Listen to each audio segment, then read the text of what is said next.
अपनी हेडफोन लगा लो और वॉल्यूम फुल कर लो, क्योंकि अब शुरू होने वाला है रात का सबसे डरावना सेशन। मैं हूं आपका नाइटमेयर नरेटर और आज हम बात कर रहे हैं हॉलीवुड की उस फिल्म की जिसने थिएटर्स में सबका भेजा फ्राई कर दिया। मानो या ना मानो, ये कहानी सिर्फ हॉरर नहीं है, यह है एक ऐसी पागल माँ की साइकोलॉजी जो अपनी बेटी को वापस लाने के लिए शैतान से भी हाथ मिला लेती है। ये कहानी इतनी गहरी है कि इसे समझने के लिए आपको थोड़ा दिमाग लगाना पड़ेगा। तो बिना किसी बकवास के लेट्स डाइव इन। कहानी के सेंटर में है दो भाई बहन, एंडी और उसकी छोटी सौतेली बहन पाइपर। एंडी 17 का, पाइपर की आंखें कमजोर, यानी उसे ठीक से दिखता नहीं। और सीन देखो, अभी अभी इनके पिता की एक भयानक हादसे में मौत हुई है। पिता की मौत के सदमे से बाहर भी नहीं निकले थे कि अब ये अनाथ हैं। एंडी किसी भी हाल में पाइपर को खुद से अलग नहीं होने देना चाहता। उसका मिशन क्लियर है, जल्दी 18 हो जाओ और पाइपर को लीगल कस्टडी में ले लो। लेकिन जब तक ऐसा नहीं होता, उन्हें भेज दिया जाता है एक नई फोस्टर मदर के पास। लॉरा का घर, भाई ये घर नहीं, किसी हॉरर मूवी का सेट लगता है। शहर से एकदम कटा हुआ, एकांत, और घर की मालकिन ऊपर से तो बहुत प्यारी, बहुत केयरिंग, पर उसकी मुस्कान में एक फ्रॉड दिखता है, एक गहरा अनसुलझा गम। लॉरा की भी एक बेटी थी, कैथी। कैथी बिल्कुल पाइपर की तरह आंखों से कमजोर थी और इसी घर के पूल में डूबकर मर गई थी।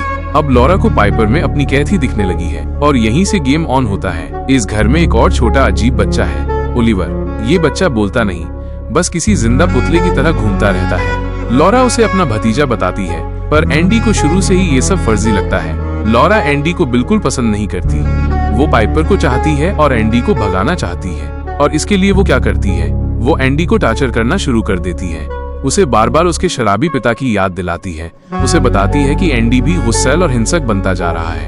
यही नहीं, वो उसे चुपके से कुछ देकर उसे दिमागी तौर पर इतना कमजोर कर देती है कि एंडी को लगता है कि वो पागल हो रहा है। एंडी बेचारा, वो खुद पर शक करने लगता है, पर अपनी बहन के लिए सब सहता है। उसे नहीं पता कि ये सब एक शैतानी प्लान का हिस्सा है। एंडी अब आर पार की लड़ाई के मूड में है।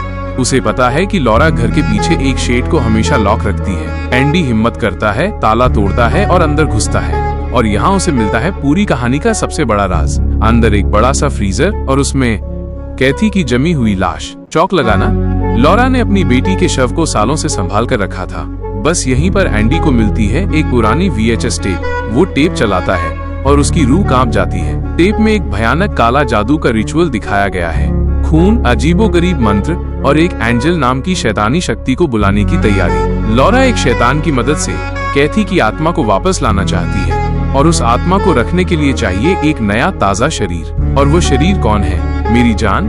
वो है पाइपर। लॉरा का प्लान सुनो, ये आपके होश उड़ा देगा। ओलिवर कोई ओलिवर नहीं, वो है कॉनर नाम का किडनैप किया हुआ बच्चा। लॉरा ने शैतानी शक्ति एंजल को कॉनर के शरीर में कैद कर दिया है। कॉनर अब एक जिंदा वाहक वेसल है। रिचुअल के लिए शैतान से भरा कॉनर कैथी के जमे हुए शव को खाता है। Yes, you heard it right. आखिरी और सबसे खौफनाक स्टेप, लॉरा पाइपर को उसी पूल में डुबोएगी जहां कैथी डूबी थी।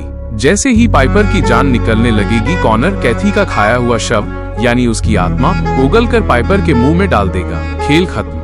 कैथी की आत्मा पाइपर के शरीर में और लॉरा की बेटी वापस। Bring her back. एंडी अपने भाई होने का फर्ज निभाते हुए लॉरा का सामना करता है।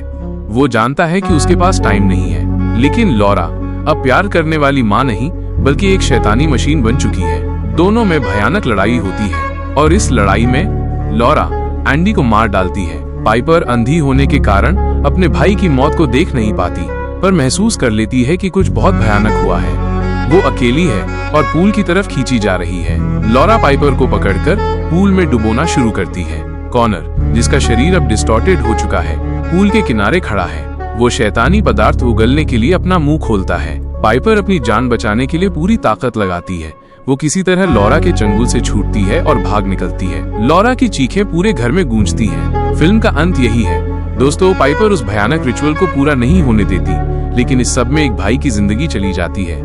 लॉरा ने अपनी बेटी को वापस लाने की जिद में न सिर्फ खुद को बर्बाद किया, बल्कि 2 और बच्चों की जिंदगी नरक बना दी। ये फिल्म हमें बताती है, अगर आपको अपनी जिंदगी में डर चाहिए तो किसी भूत को मत ढूंढो, बस एक टूटी हुई इंसान को देखो जो प्यार और गम के पागलपन में अपनी हदें भूल जाए। तो दोस्तों, ब्रिंग हर बैक की ये स्टोरी आपको कैसी लगी? इस फिल्म का कौन सा पार्ट आपको सबसे ज्यादा डरावना लगा? मुझे कमेंट सेक्शन में अभी बताओ। और हाँ, ऐसी और खौफनाक कहानियां सुनने के लिए मेरे चैनल को सब्सक्राइब करो और बेल आइकॉन दबाना मत भूलना। जल्दी मिलता हूँ एक नए डर के साथ। तब तक स्टे सेफ, पीस आउट।